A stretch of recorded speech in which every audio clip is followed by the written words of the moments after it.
Hello friends, a warm welcome and in this series of daily understanding of the newspaper Indian Express हम यहाँ देख रहे हैं कि किस प्रकार से जो यूपीएससी एग्जामिनेशन या कोई भी पब्लिक सर्विस एग्जामिनेशन के लिए क्या जरूरी है।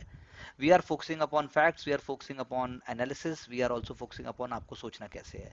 इसका तरीका ये है कि या तो आप न्यूज़पेपर की कॉपी साथ लेकर बैठिए या आप न्यूज़पेपर का पीडीएफ डाउनलोड कीजिए और रिलेवेंट आर्टिकल को आप अगर पहले से पढ़ चुके हैं तो आपको बहुत ज़्यादा फायदा होगा। यदि आपने पहले नहीं पढ़ा है तो कृपया करके उसको साथ में पढ़िए, नहीं तो वीडियो को 2 बार देखिए। साथ में आप नोटबुक और कॉपी भी लेके बैठ सकते हैं ताकि आप रिलेवेंट पॉइंट लिख सकें, क्योंकि जो बताने की जो स्पीड है और जो क्लैरिटी है आपकी जो होनी चाहिए उसका लेवल उठना चाहिए।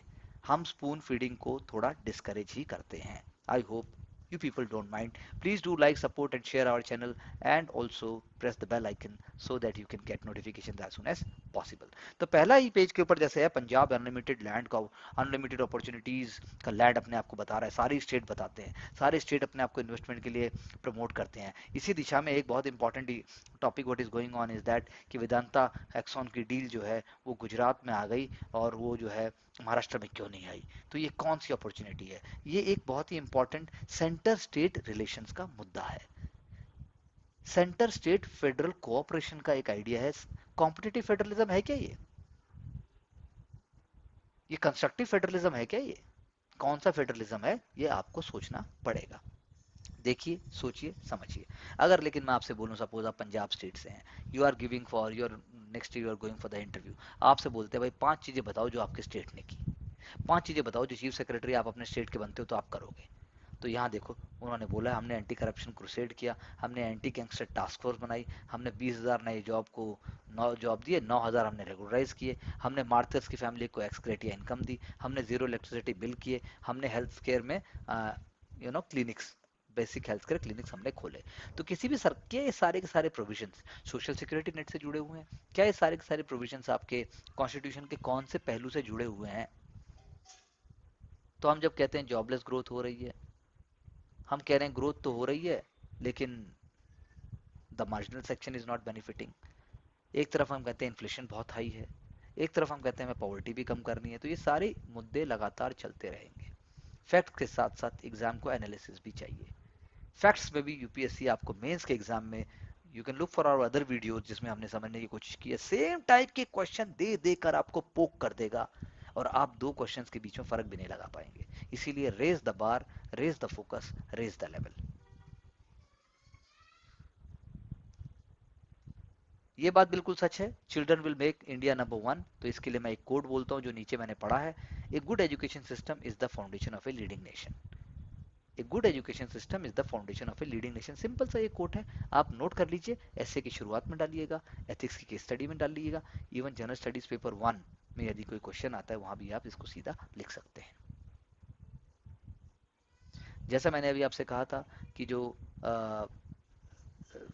वेदांता, जो अभी जिस आजकल बहुत चर्चा है जिस बात की कि जो प्रोजेक्ट है, सेमीकंडक्टर प्रोजेक्ट है, वो जो है आपका सेंट्रल वो मतलब जो है सेंट्रल गवर्नमेंट के अलाइनमेंट की वजह से, ऐसा कहना है लेटर का, कि वो गुजरात के पास पहुंच गया, पहुंचना था उसको महाराष्ट्र के पास। तो आप इसको कैसे देखते हैं? क्या क्या लॉन्ग रन में it is very good for the political parties अगर वो सेंटर में different political parties in power और स्टेट में दूसरी पॉलिटिकल पार्टी है? अगर दोनों political parties are from the same of the same ideology, same political party है, लेकिन कहीं पर चुनाव आ रहे हैं पॉलिटिकल माइलेज के लिए, पॉलिटिकल हैंड जिसको हम कहेंगे, पॉलिटिकल कंसिडरेशन जिसको हम कहेंगे, जिसको कॉर्पोरेट की भाषा में हम प्रोफेशनलिज्म भी कहते हैं, क्या लॉन्ग टर्म में ये रियली हेल्प करेगा? That's all what you can take out from here. Otherwise आपको फॉक्सॉन, फॉक्सकॉन, वेदांता, बस आपको नाम पता होना चाहिए और क्या हो रहा है, कौन सी साइट पे हो रहा है, ये पता होना चाहिए। More than that is not required as such. Mid day meal scheme क्या फ्री भी है?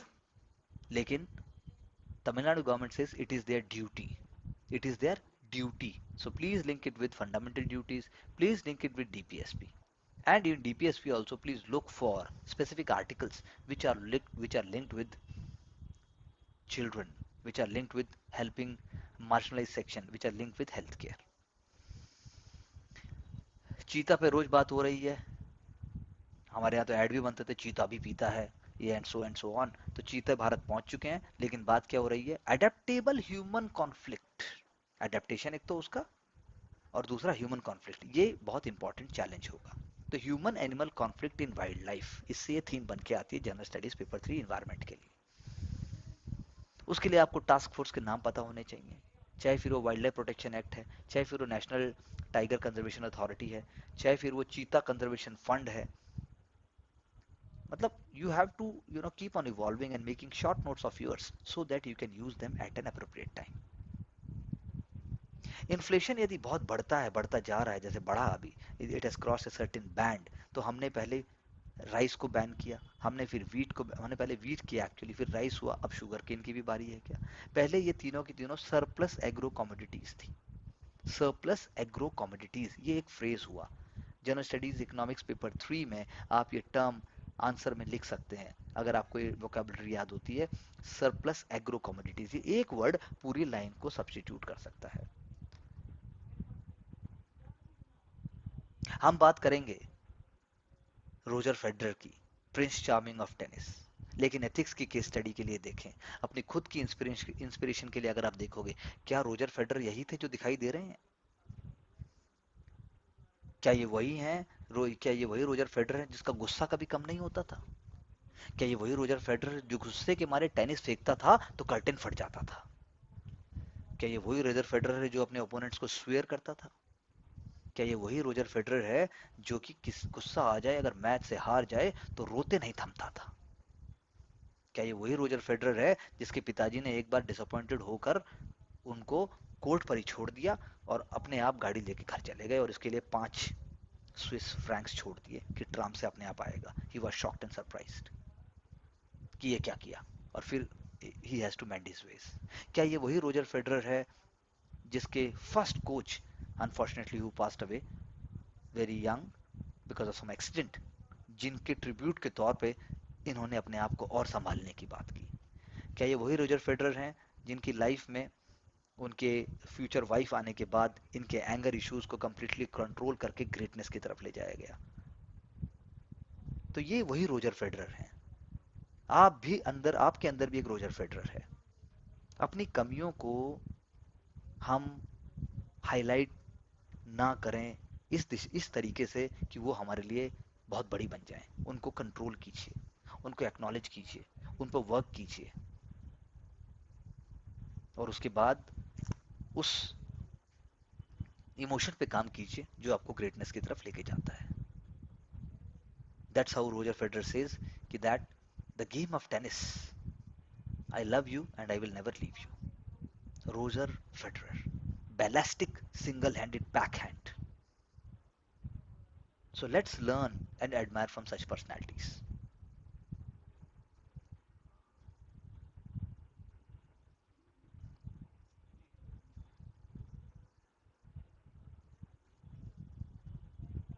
Coming to other ideas, in terms of General Studies Paper 3, Internal Security. Internal security challenges आते हैं, तो हम चैलेंजेस 1 2 3 4 बहुत सारे शुरू कर देते हैं लिखना। हमारे पास बेसिक प्रोटोकॉल भी है, हमने नोट्स भी बना लिए, हमने कोचिंग के नोट्स भी बना लिए, लेकिन अलग क्या? तो सेंटर ने जैसे for example it has signed pact with 8 armed tribal groups in Assam. Government is saying we will follow the accord sincerely. तो यहाँ कुछ नाम भी दिए हुए हैं, Birsa commando force, Adivasi people's army, all Adivasi national liberation army, Adivasi cobra military of Assam, Santhali tiger force. नाम पे जाइए, संथाली, बिरसा, आदिवासी, तो क्या वाकई ये ट्राइबल हैं या ये टेररिस्ट हैं कि एंटी नेशनल एलिमेंट्स हैं कि इंसर्जेंट्स हैं? क्या है ये? उन सबका शायद मिक्स है, क्योंकि उनकी political, educational and economic aspiration fulfil नहीं हुई। So that is why centre says कि आपकी सोशल, कल्चरल, लिंग्विस्टिक और कम्युनिटी बेस्ड आइडेंटिटी को हम प्रोटेक्ट करेंगे। तो ये हुआ इंटरनल सिक्योरिटी का एक dimension for positivity. Fast track courts, पता लगाइए फास्ट ट्रैक कोर्ट्स किस डिपार्टमेंट या किस मिनिस्ट्री के अंडर में आते हैं। फास्ट ट्रैक कोर्ट्स का डोमेन क्या है? There are 1800 fast track courts जो 14th फाइनेंस कमीशन ने रिकमेंड किया था, और as of July 31 only 896 are functional. So fast track courts, कौन कौन से एक्ट्स को वो स्पेसिफिकली टारगेट करते हैं, ये भी अगर आप देखेंगे, क्योंकि उसके स्ट्रिक्ट मॉनिटरिंग मैकेनिज्म और टाइम बाउंड डिस्पोजल की ज़रूरत है। ये इसके कुछ आइडियाज़ हो गए फास्ट ट्रैक कोर्ट्स के लिए जो चाहिए। आप जनरल स्टडीज़ पेपर 2 में in terms of governance, in terms of constitution and polity आप ये लिख सकते हैं। There is a role of state government also in context of fast track courts.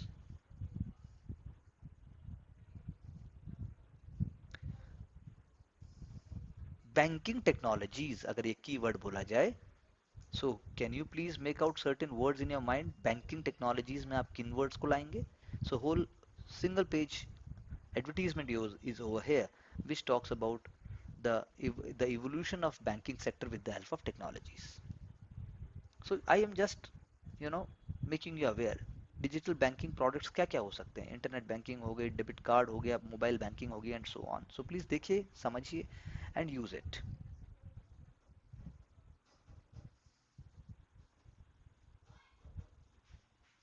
In terms of ethics की study अगर मैं आपको कहूँ, आप एक डिस्ट्रिक्ट कलेक्टर हो जाते हैं, आप एक आईपीएस ऑफिसर हैं, even if you are a public servant of any service, आप देखते हैं कि एक citizen who is very much active और अपने एक्टिविज्म के लिए जाना जाता है, but then the gentleman is going beyond its purview. वो एक ही झाड़ू से सबको समेट रहे हैं। Who is accusing higher judiciary of corruption without any kind of evidence, who is again and again bringing such tarnishing ideas for higher judiciary कि मद्रास हाई कोर्ट को, Madurai bench of Madras High Court को एक्शन लेना पड़ा और उन्होंने उसको जो है, उन्होंने उस सज्जन को 6 महीने के लिए जेल दिया। तो ये अगर आप एक जनरल लाइट में देखोगे तो आपको फ्रीडम ऑफ स्पीच का वो दिखाई देगा। अगर आप जनरल लाइट देखोगे तो यार बोला ही तो था, क्या हुआ? लेकिन नहीं, पॉइंट ये है कि स्कैंडलस स्कैंडलस स्टेटमेंट्स इंस्टीट्यूशन को जो टार्निश करते हैं, देश को जो टार्निश करते हैं, उसको हमें रोकना होगा। Conduct is very very important. That is why denigrate किसी इंस्टीट्यूशन को करना without any reason can not be tolerated. This is the kind of attitude you have also to practise in order to understand the demand of civil services.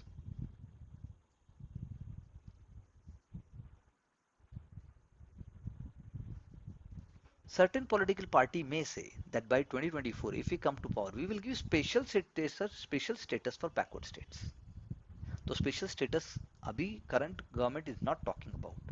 क्या है ऐसा special status में? क्या वाकई in the longer run India wants to become a developed country, India wants to become a 5 trillion economy and 10 trillion economy and so on? Will it be possible through such gestures?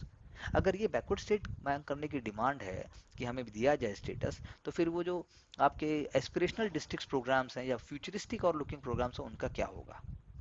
So please try to have your basic understanding linked with such ideas and you will be having an opinion about it.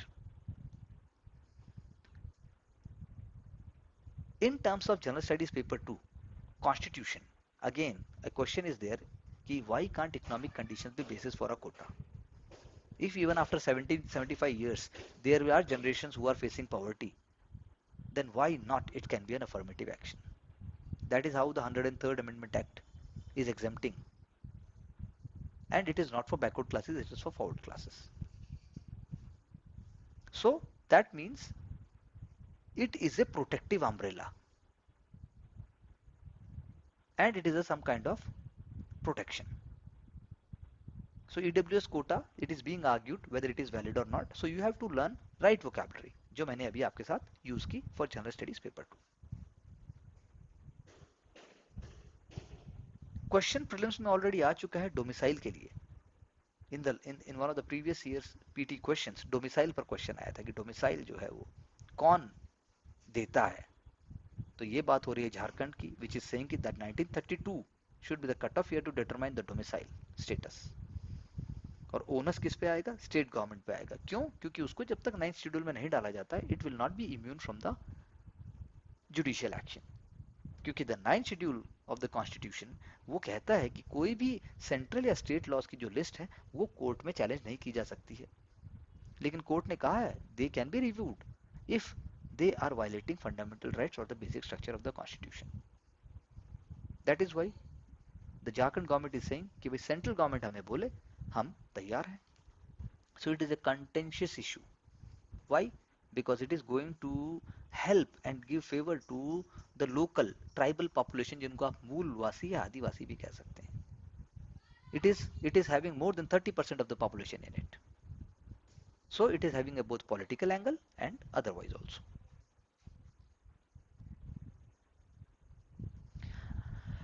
अगर आप का UPSC interview call आता है और आपसे पूछा जाता है कि मुद्दा चल रहा है कि भाई जो मेडिकल अंडर ग्रेजुएट्स हैं, आज मेडिकल अंडर ग्रेजुएट्स हैं, कल कोई और भी हो सकता है, कि उनको, अगर यूक्रेन है, रशिया है, कोई भी कंट्री है, चाइना है, तो उनको क्यों ना भारत से ही कराने दे दिया जाए।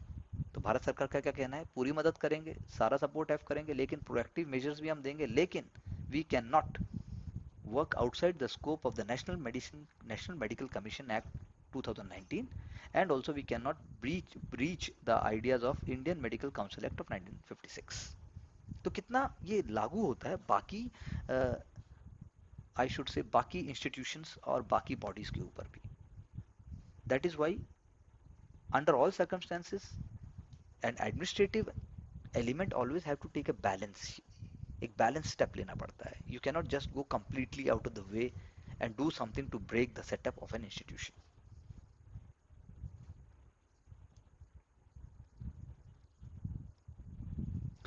Today is world ozone day. यदि मैं आपसे पूछूं भाई 5 चीजें क्या करोगे ओजोन को बचाने के लिए, शायद आप नहीं बता पाओगे। डोंट्स तो ज्यादातर लोग बता देंगे। डोंट्स में तो आप बोलोगे पेस्टिसाइड यूज नहीं करूंगा, क्लोरोफ्लोरोकार्बन यूज नहीं करूंगा, डिस्पोजेबल्स को यू नो यूज नहीं करूंगा, व्हीकल का कम यूज करूंगा, इमिशन ऑफ स्मोक को भी मैं कम करूंगा। लेकिन आपसे बोला जाए करोगे क्या, करोगे क्या?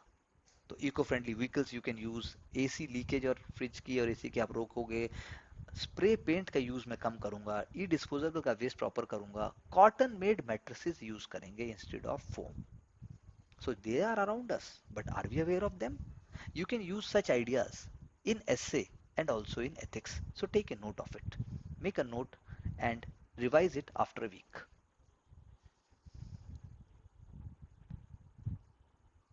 In General Studies Paper 2, जब हम बात करते हैं कर्नाटका हिजाब केस की, हिजाब बैन केस की, यदि यदि अंबेडकर साहब, ऑनरेबल अंबेडकर साहब ने यदि किसी ज़माने में ये कहा था कि जो हमारे चीफ आर्किटेक्ट थे कि भाई कि पर्दा प्रैक्टिस जो है वो equally applies to wearing of हिजाब, there is a lot of scope for argument and insistence of wearing of पर्दा और headgear of any community, इससे जो है वुमेन एमेंसिपेशन रुकता है, तो क्या उसको आप हिजाब से जोड़ सकते हैं? ऐसा क्वेश्चन उठा सुप्रीम कोर्ट में।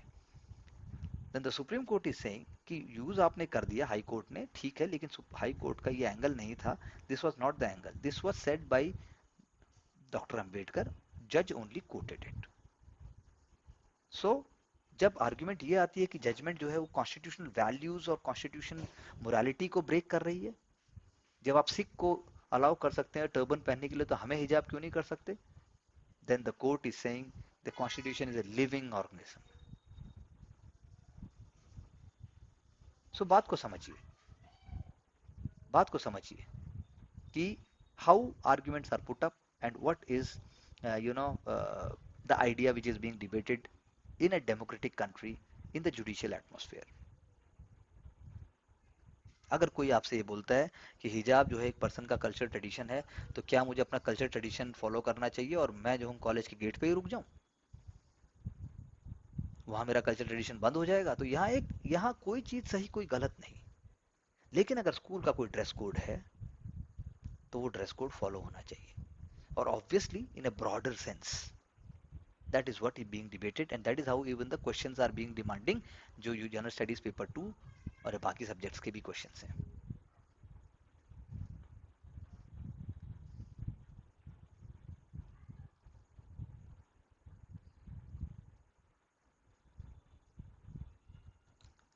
अगर मैं एथिक्स या एसे की बात करूं, एसे के अंदर भी ऐसे ऑब्वियसली टॉपिक्स आते हैं, जैसे एक टॉपिक मैं अभी बोल रहा हूं, the most wasted of all days is one without लाफर।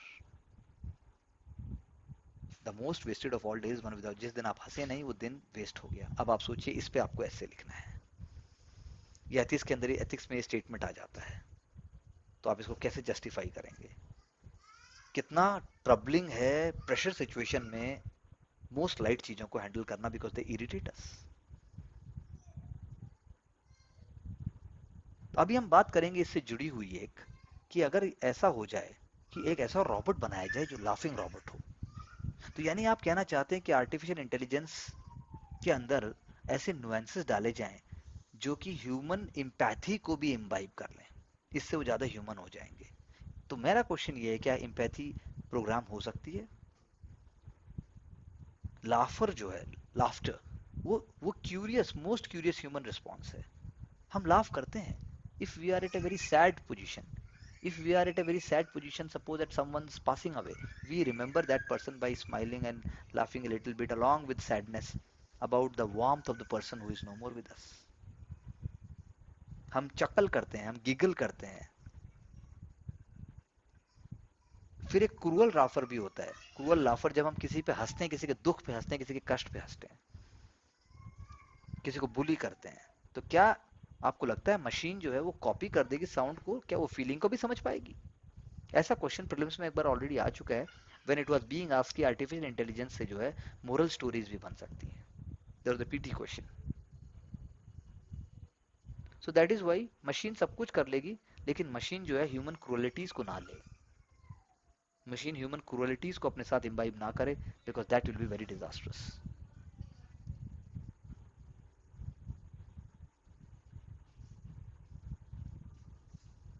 In general studies paper 2 या जनरल स्टडीज पेपर 1 में भी सोसाइटी में अगर हम बात करें हेल्थ और वेल्थ की, जो हम already we have discussed in our previous newspaper interactions also, meaningful policy interventions होने चाहिए।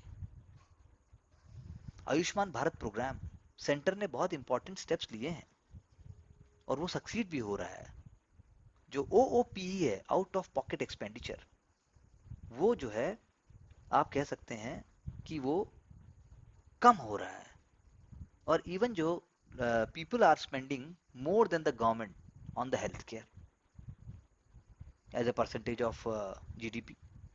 तो इंडिया को डब्ल्यूएचओ को यार्ड स्टिक है out of the pocket expenditure, जो 15 to 20% of the country GDP जो होना होता है, उसके लिए अभी बहुत समय लगेगा। आपको सोचना है कि उस स्टेप्स हम कैसे पूरे कर सकते हैं, क्योंकि हमारी कंट्री में नॉन कम्युनिकेबल डिजीजेस का बहुत ही हाई बर्डन है। You can not you cannot become a developed country without bringing a equitable manner of system. 90% of the country's hospital private run है और 70% जो है वो अर्बन एरियाज में। ये दो डेटा आप देते ही आप गेम पलट दोगे। और फिर कैसे आप रूरल एरिया में चाहोगे करो, तो आप एक फ्रेश लाइट की तरह बात करोगे, and that is how your thinking and your simple understanding will bring good numbers, और I can say good marks to you.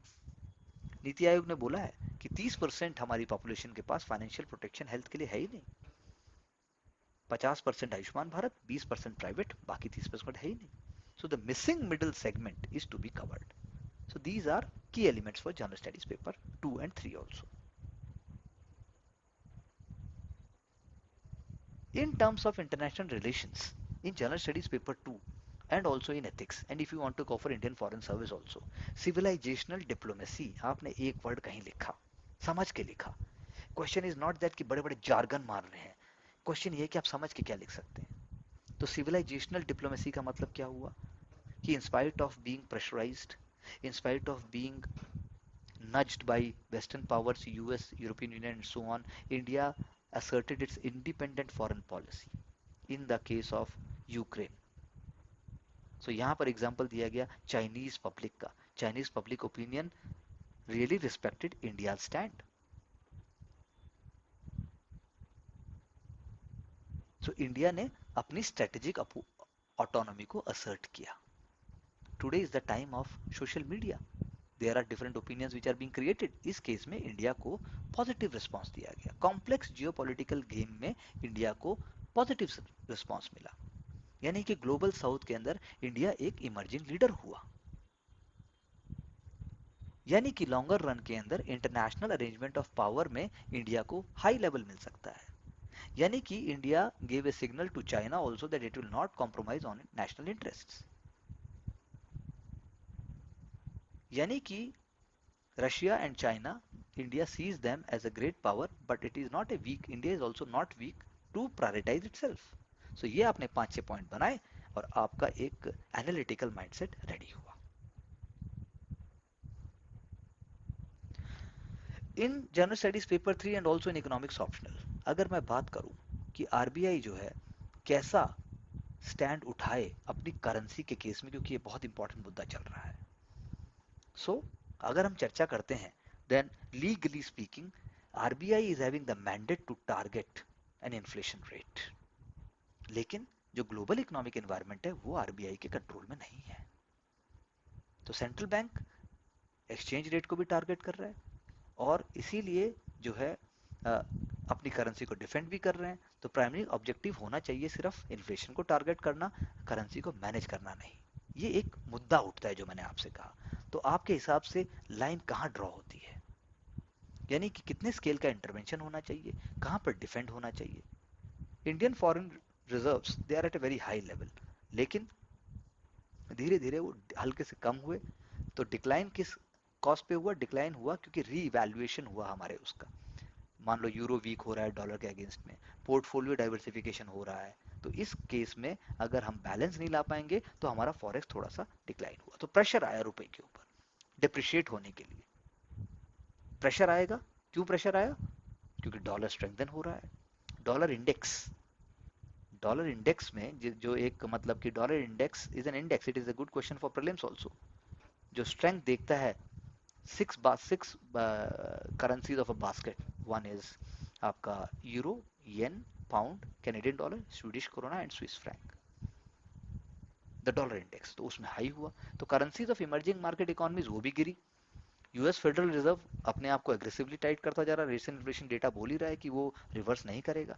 तो इस सिचुएशन में हमारा करंट अकाउंट भी डेफिसिट हो रहा है, क्योंकि हमारे एक्सपोर्ट थोड़े कम हुए, इंपोर्ट हमारा बढ़ता रहा, तो करंट अकाउंट डेफिसिट वो तो हाई लेवल पे ही रहेगा।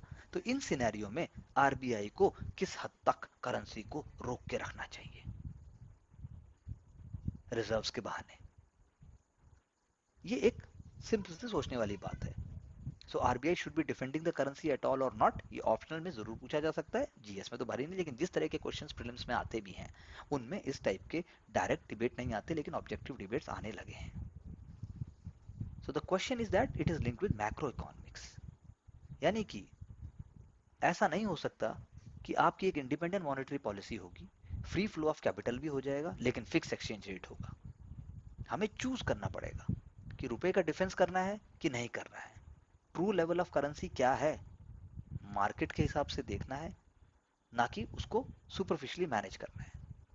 सो करंट जो बात ये आर्टिकल वांट्स टू से कि इंडियन इकोनॉमी जो है एक्सपोर्ट बूम से पहले उसको बेनिफिट हुआ है, export and services have grown also, extremely accommodative policies आई हैं, लेकिन ये जो शार्प सर्ज अभी आया है, सडन स्टॉप जो डिमांड की कम हुई है डेवलप्ड इकोनॉमीज की, उसकी वजह से हमें जो है एग्रेसिवली इंटरेस्ट रेट भी टाइट हुआ है। तो इसीलिए अगर रुपी डिप्रिसिएट होता है इस पीरियड में, तो वो एक्सपोर्ट्स को तो थोड़ा चालू रखेगा, एटलीस्ट एक्सपोर्ट कॉम्पिटिटिवनेस रहेगा, क्योंकि हमारा रुपया बाकी करेंसीज के मुकाबले कम गिरा है, बाकी करेंसीज का तो बहुत ज़्यादा हुआ है। सो क्वेश्चन लेकिन ये है कि ग्रोथ मोमेंटम भी साइड में स्लो हो रहा है, हाई करंट अकाउंट डेफिसिट भी है, तो आरबीआई जो है और इस मुकाम पर क्या कर सकता है बिना मैनेज किए, ये सोचने वाली बात है। तो इसीलिए कुछ लोगों का मानना है कि स्ट्रॉन्गर करेंसी जो है वो इकोनॉमिक स्टेबिलिटी का है और वो कॉन्फिडेंस देगी, लेकिन एक इनहेरेंट कॉन्ट्रडिक्शन भी है, क्योंकि आपने आर्टिफिशियली उसको स्ट्रॉन्ग रखा हुआ है, कंट्री के ग्रोथ प्रोस्पेक्ट से वो मैच ही नहीं हो रहा है। कंट्री के ग्रोथ प्रोस्पेक्ट्स अगर सिंपल डिफरेंट है तो आप कितना ही उसको आर्टिफिशियली स्ट्रॉन्ग रख लीजिए, वो गिरेगा ही गिरेगा। सो इसीलिए अगर मैं एक स्टेटमेंट कहूँ कि डिप्रिशिएटिंग जो करेंसी है वो उन कंसर्न्स को हाईलाइट करती है जो दिखाते हैं कि हमारा इन्फ्लेशन बढ़ रहा है, स्पेशली हमने क्रूड पेट्रोलियम इंपोर्ट किया या उस वजह से किया, वो हमारा बढ़ाते हैं। लेकिन लेकिन क्वेश्चन ये है कि एक्सचेंज रेट मैनेजमेंट वो लिंक होना चाहिए। Inflation should be tackled through monetary policy and exchange rate should be link to growth, that is the contention. मैं रिपीट करता हूं, inflation should be tackled through monetary policy and exchange rate should be link to growth. यहां उल्टा हो रहा है, inflation is manage through growth के हिसाब से कर रहे हैं, और एक्सचेंज रेट जो है हम उसको मॉनेटरी पॉलिसी से टैकल करने की बात कर रहे हैं, जैसा कि रुपए के मैनेजमेंट में हम देख सकते हैं। सो इन्फ्लेशन जो है सप्रेस नहीं हुआ है, प्राइस प्रेशर्स बहुत ज़्यादा हैं अभी भी, वो ईज हो सकते हैं second half of the year में, अभी तो आगे चल ही रहा है।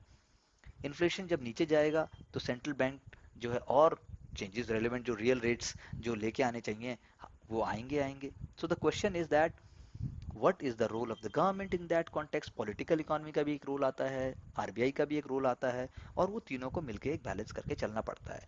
तो इस डिबेट से हमें समझ में आता है कि रुपी डेप्रिसिएट होगा तो क्या होगा, एप्रिशिएट होगा तो क्या होगा, फिक्स एक्सचेंज रेट होना चाहिए कि नहीं होना चाहिए, कितना होना चाहिए, ओपन इकोनॉमी क्या है, और other factors also we can see in general studies paper 2, specially with respect to international relations. Abraham Accords में इंडिया का कोई डायरेक्ट रोल नहीं है, but in the mains examination and also in the prelims there can be a question on Abraham Accords. अगर मैं facts की बात करूं तो अब्राहम अकॉर्ड 2 साल पहले इसराइल, यूनाइटेड अरब एमिरेट्स और बहरीन ने साइन किया, यूएस ने उसको ब्रोकर किया, उसको अब्राहम अकॉर्ड्स कहते हैं। इससे इसराइल, बहरीन, यूएई और यूएस, इनका एक I should say positive atmosphere, positive ecosystem being created, एक कोलैबोरेशन है उन नेशंस का। इसीलिए आपने सुना होगा I2U2, Israel, India, UAE, US, I2U2 वो भी बना। तो भारत का बहुत बड़ा डायस्पोरा भी है गल्फ के अंदर, भारत के बहुत बड़ी कनेक्टिविटी भी है। और ये जो न्यू जॉइंट वेंचर्स जो बना रहे हैं, जैसे हेल्थ में, क्लीन एनर्जी में, इनोवेशन में, एग्रीकल्चर में, वाटर में, ट्रेड और टूरिज्म में, सस्टेनेबिलिटी में, इसमें भी बहुत ज़्यादा पॉजिटिविटी है। इंडिया के लिए लॉन्गर टर्म में बहुत पॉजिटिविटी है। यानी multi national and regional cooperation, India को ये बेनिफिट हुआ। इंडिया में की प्रोजेक्ट्स हैं, यानी कि प्राइवेट सेक्टर में कैपिटल को मोबिलाइज करना, और साथ में डीकार्बनाइज करना इंडस्ट्रीज को, यानी कि क्लीन एनर्जी को लेके आना। पीटी में बहुत सारे कॉन्सेप्ट इससे जुड़े आते हैं। इनोवेटिव सॉल्यूशंस फाइंड आउट करना। India is an important partner, that is what you can say both prelims and mains in terms of general studies paper 2।